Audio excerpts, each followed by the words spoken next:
By the way, Obama views bin Laden differently. For Obama, bin Laden is an international gangster who comes to other people's countries to knock down their buildings. So Obama's perfectly happy to send the sheriff to go get those guys, Al-Qaeda, bin Laden.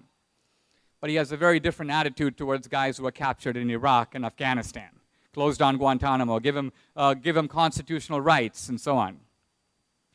So this is the anti-colonial philosophy. Item 1, put the leash on America. Item 2, the second idea is that wealth in the world is not generated by innovation or creativity or hard work or entrepreneurship. Wealth is created by theft.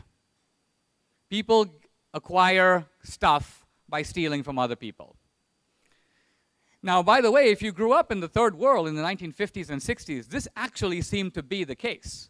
If somebody were to ask my father or my grandfather, why do people live better in London or Paris than they do, for example, in Nairobi or Mumbai? My dad would say it's obvious. That's because the British Empire went and conquered Kenya and conquered India, and the British got rich by looting all the stuff from those countries, so the rich countries get rich by stealing from the poor countries. And by extension, people in countries become rich by stealing from other people. Fast forward a little bit, by the way, to President Obama's recent statement. You didn't build that. What's he saying? He's saying society creates wealth. Greedy entrepreneurs swoop in and try to grab it. But it's not theirs. It doesn't belong to them. The government has every right to confiscate it. Is the government taking your stuff? No, because it's not yours in the first place. If you came to my house and took all my furniture, I would have every right to come and grab it back. By the way, in an article, Obama's father, Barack Obama Sr., wrote an article calling for tax rates of, quote, up to 100%. And if that seems insane, again, put on the anti-colonial spectacles and you'll see it's not insane, because if you assume that people have gotten stuff by stolen goods, then the 100% tax rate is simply a way of getting it all back. You have to turn it back over. To me, one of the most interesting aspects about Obama is that he has fooled large elements of people in his own party. They think that he's a redistributionist, and he is, but he's not a domestic redistributionist. He's a global redistributionist. So when I sit in my office in New York, I look out the window, you have these Occupy Wall Street guys, and they think, oh, then the 1%, the 99%. Well, we're the 99%. But no. You're not the 99% by world standards. In fact, by world standards, all of America, the whole country, is the 1%. And redistribution means that even middle-class Americans, even poor Americans, have to pay because they are rich by world standards. So these themes are in the film. The idea of America as a rogue nation, the idea of wealth as theft. But still, a third question arises that's not answered in the film, and that is, what about Obama's sort of social philosophy? Why does he seem to be so hostile to religious liberty? Why does he take, as he took, even back in his days in the Senate, a very extreme position on abortion? There were hearings in Chicago, for example, about the effects of partial birth abortion. Apparently, Obama sat literally giggling and laughing through scenes that normally appalled even Democrats and caused people to be emotionally disturbed. But for Obama, it was nothing. It did not affect him in any way at all.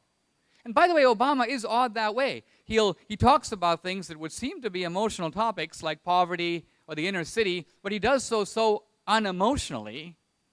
One writer said it seemed when Obama talks about the poor, he's reading from his tax return. It just seems so emotionless. And of course, the liberal explanation is that Obama sounds this way because, you know, he's just so cerebral. He's so professorial that he sees things in a very elevated way, and so on. But what is Obama's beef with Christianity? What kind of a Christian is Barack Obama? The thing to remember, first of all, is that when you think of colonialism, colonialism was not simply the project of the conquistadors. colonialism was a dual project in which, when the Spanish conquistadors came to America, they came accompanied by another guy. And who was that guy? The missionary. This was the Catholic priest with a black robe and a Bible.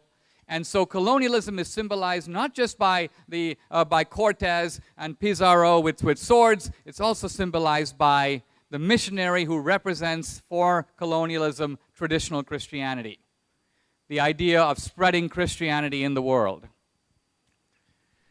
And the anti-colonial philosophy sees that kind of Christianity as destructive and bad and worthy of being opposed and undermined. And so I would argue that if you look at Obama's aggression on these social issues, the reason for it is that he hates traditional Christianity, even while proclaiming himself to be a Christian. So is Obama lying? Is he not actually a Christian at all? Well, Obama actually is a Christian, but he's a very special kind of a Christian. Once again, you turn to the Reverend Jeremiah Wright. Who is Jeremiah Wright? Is he a civil rights guy? Jeremiah Wright, when the scandal erupted, by the way, was on Sean Hannity's show, and he actually went out of his way to say, listen, he says, you guys keep getting me wrong. Fundamentally, I'm not just about civil rights. The phrase he uses is third world liberation theology. Third world liberation theology. And black liberation theology is a subset of that. It's almost like you have rebel movements in Asia, in Africa, and South America, all united to overthrow European colonialism, and the black civil rights movement in America is a sort of domestic equivalent of that larger global movement. So this is third world liberation theology. What does it believe? It basically believes that there are two kinds of people in the world. There are the exploiters, and there are the exploited. That the world is run by empire. And in fact, Jeremiah Wright says that if you look at the Bible, Jesus was raised under empire. What empire? The Roman Empire. But of course, in the Bible, in the Old Testament, there was the Babylonian Empire and the Assyrian Empire, and on you go.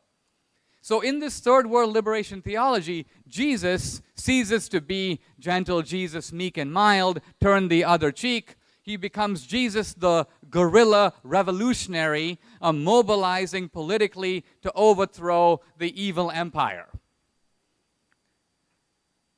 And today, what's the evil empire?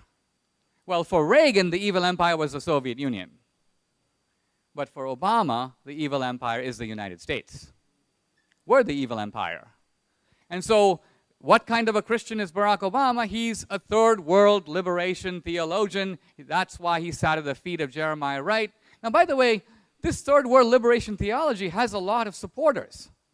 It's supported by these radical nuns from the Mary Knoll Order in upstate New York. These are nuns who wish they had guns. They're very aggressive nuns. It's supported by some radicals in El Salvador and Nicaragua, by some theologians down there. It's supported by some radical professors on campus and some radical students. I mean, I speak on a bunch of campuses, and there are many campuses. If you said, is America the evil nation in the world that has been occupying and stealing from other countries? Would the world be better off if there was no America? You'll get thunderous applause on certain campuses in America. So these beliefs are not unique to Obama. They're held by other groups in the country and abroad. But never before have such views been actually held by a president of the United States. Now, we're in an election campaign. Romney did well in the first debate. Romney's focus has been really on Obama's policies. Obama's a nice guy. Obama's a smart guy. But his ideas are not good for America. But I think that it's really difficult to assess Obama if you can't step back and see who Obama really is. All the issues that were up on the board, gay marriage, abortion, religious liberty, ultimately these are all issues that will be decided by the Supreme Court. And that's an issue that has gone so far largely unmentioned in this election, which is to say, what kind of a court are we likely to see with a second Obama term? Remember, in the first term, the president is a bit cagey. He has to build constituencies. In the second term, the president becomes untethered from public opinion. The real Obama, in a way, hasn't even come out. He's likely to come out in the second term. So